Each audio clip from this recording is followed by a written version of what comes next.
Jesus says, "My people, your and my agendas don't match. Will you help me?" August 4th, 2015. Words from Jesus through Sister Clare, spoken by Jackie.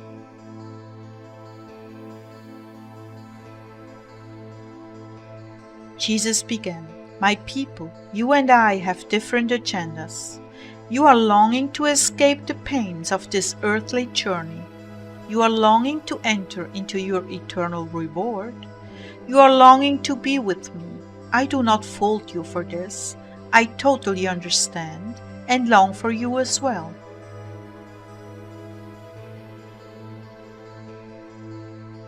But your agenda and my agenda, they don't match.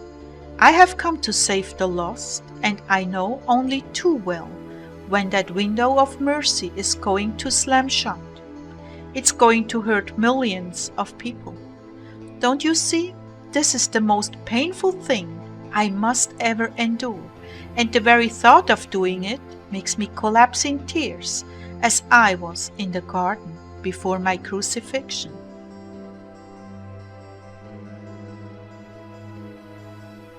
Do you know what was the most painful thing for me to endure? It was the crushing loss of those who rejected my love and my grace and their provision to return to heaven with me. That was far and away the most painful thing I ever experienced. You see, I remember the disposition of that little soul when it came to earth. I remember the purity, the beauty, the sincerity. And looking at it now, all disfigured and deformed by sin and lies, looking at it pushing me away, rejecting my provision is crushing my very heart. And why are they pushing me away?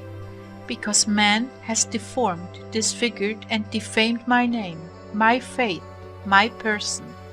They don't recognize me because those who represent me are not like me. Many are full of judgment and hypocrisy. They have been taught God is hateful, mean, strips away joy, and is overly demanding and judgmental, and to live for Him is to live in a straitjacket. They have been taught that if they walk into church with two different colored socks, they will be judged and rejected. Man has presented this image to them. So now, in these last hours, I've raised up ministers who will convey my true nature to the world, so that those who have been fed the twisted agendas of religion will recognize that's not Jesus, that never was Jesus. And then I can show them truly who I am. And the results I'm seeing are spectacular. You who have turned around and recognized me, finally. How wonderful that is! Oh, my aching heart is so comforted by you. But do you know there are more just like you, who are chained and being dragged off into perdition, because they have yet to know me? Some of these are your very relatives and children. Let me ask you this: what are you willing to suffer to see your loved ones brought into the kingdom?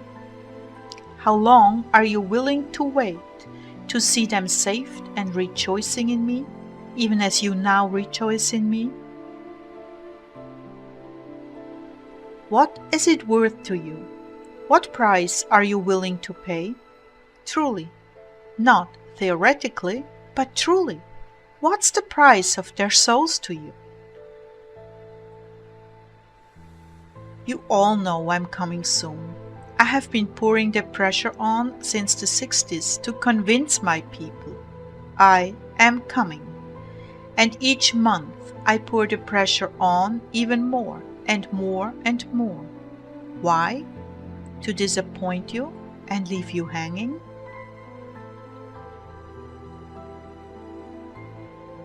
No, to get you into gear to apply yourselves to my agenda and to see more brought into the kingdom.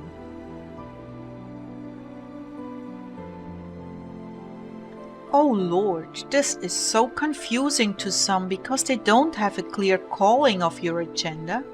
They don't see what they can do.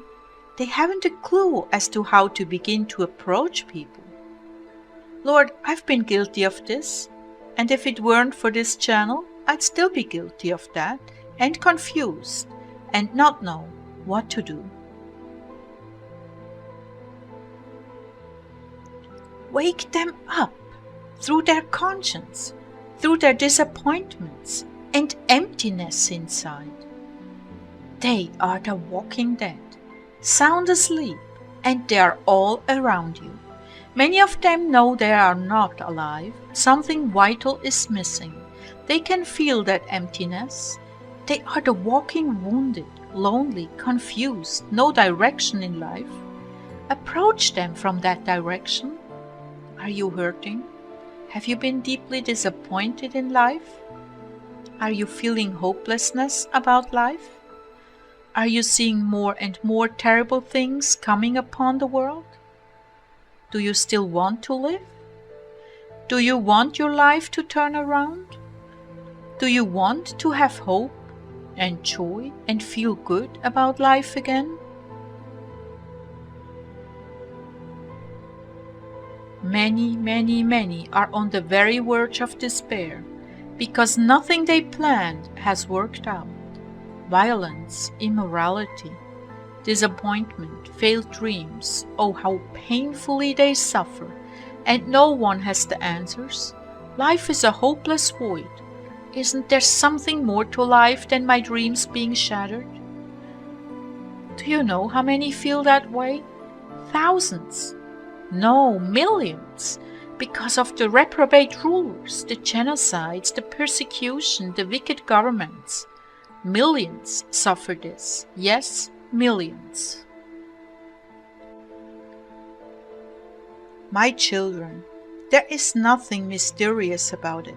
You must tell people, I'm not living my life for now, for earthly rewards. I'm living my life to prepare for my death and for heaven. Soon we will all have to answer to God for what we did or didn't do with the life breath He gave us. So I'm living for Him.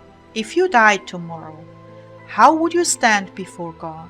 Have you lived your life just for yourself? For what you could have? For your own pleasures? Or have you reached out to others and been a blessing to the infirm, elderly, challenged, the underdog? If you've lived for yourself, you will have nothing to present to God when you die, nothing but selfishness and condemnation. Is that what you want?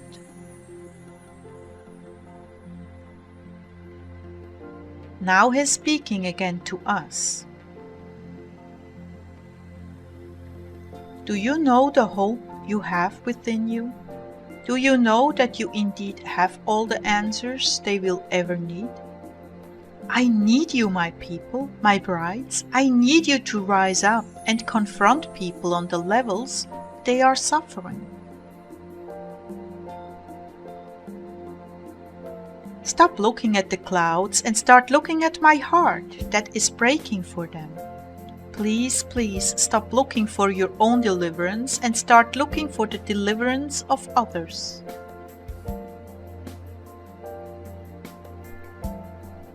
You who are in school, continue in school, but be a living witness to my love wherever you go. Let your life shine. You are so different than the ones that are not saved. You are so unique. You have the answers they don't have.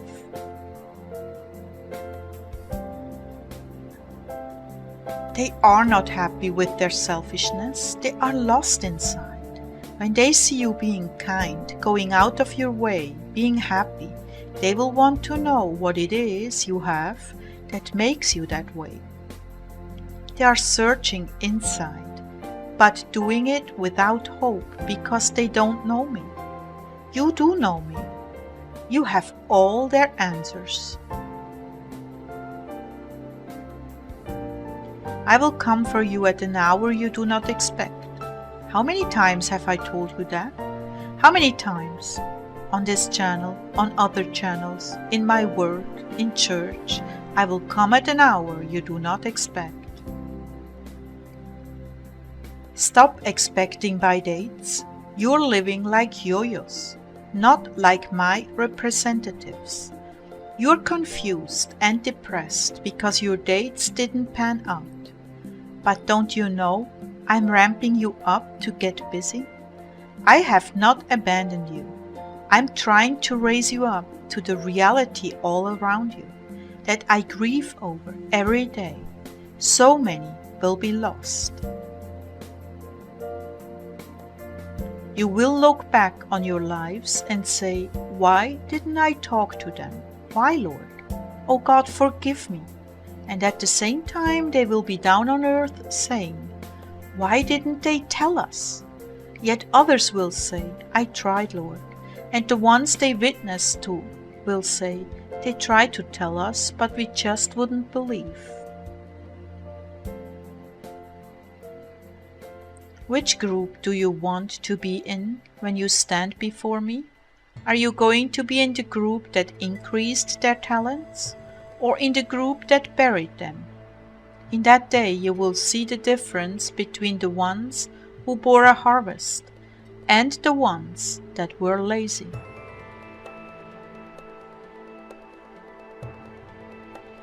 Do not put off your lives because you know time is short. Go forward and carry me with you. For those who have received a call to full-time ministry, I tell you now, you will be deeply disappointed with your life if you put me off for another day.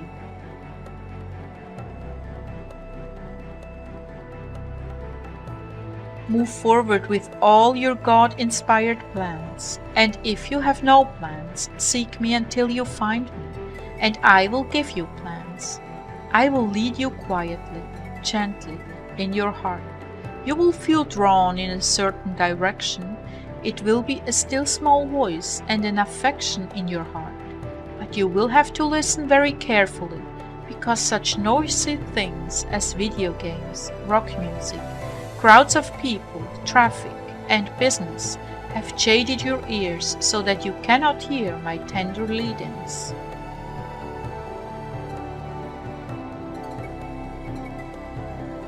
Gosh, Lord, it sounds like years before you come. Didn't I say I would surprise you?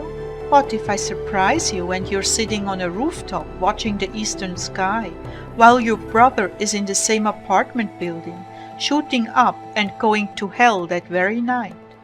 How will you stand before me? Will that not be the fruit of selfishness?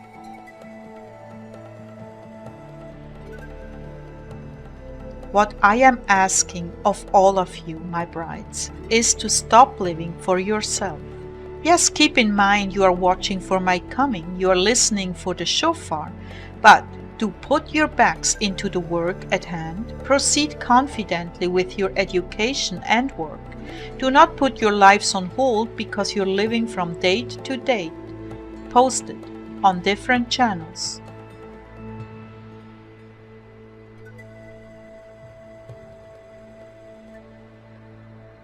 Didn't I ask you not to do that because it would cause confusion, fear, and despair? You are being manipulated by focusing solely on this. I know your curiosity got the best of you because I endowed you with curiosity. I know how powerful it can be if you don't have sufficient self-control. Pray for more self-control. It is good to expect my coming. It is good to be spurred on, because I give you clues that I'm at the door. Keep this in your heart, but move forward with your lives, confident that I will be pleased with what I find my servant doing at my arrival. And one last thing I would like to confirm to you, Clare, because I've heard the musing of your heart. It is quite true. I have forestalled the rapture because of your prayers. You have all been on the verge of the rapture quite literally for years. But because of the sincere prayers of your hearts, because of the grief you carry for your relatives and for the world, I have relented and delayed. Claire, I've told you this from day one. Go back to your old messages, and you will find my very first message to you all on this was that my bride was not ready.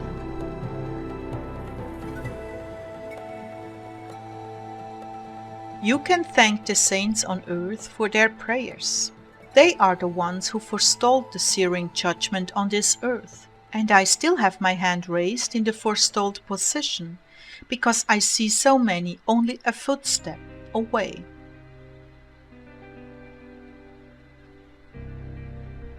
But Lord, wasn't it you that told me that a date had been set? I did. It has come and gone because of my mercy. There are layers of salvation taking place. One group comes into the kingdom, another group, very often related to them, follows. Wave after wave of salvation. But there is soon coming a time when that will end. I want it to go on forever. This is where I wish for your heart to be too.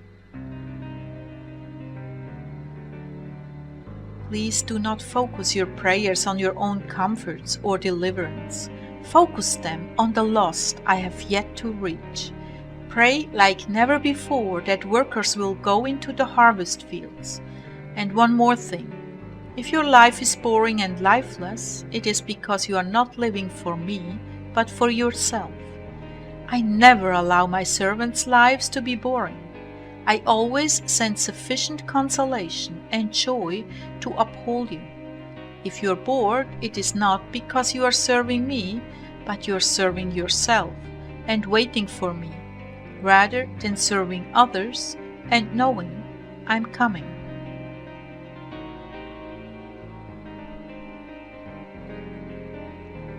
So I hope this will answer many of your questions as to what to do right now. Many of you are facing college and job opportunities. I want you to seek me with all your hearts and follow my tender leadings in your hearts.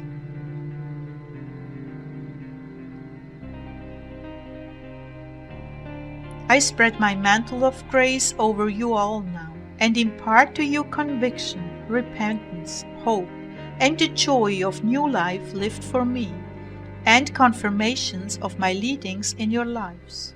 Go forth in confidence. I'm coming soon. Who then is the trustworthy and wise servant whom his master puts over his household to give them food in season? Blessed is that servant whom his master, having come, finds so doing. Truly I say to you, that he will put him over all his possessions.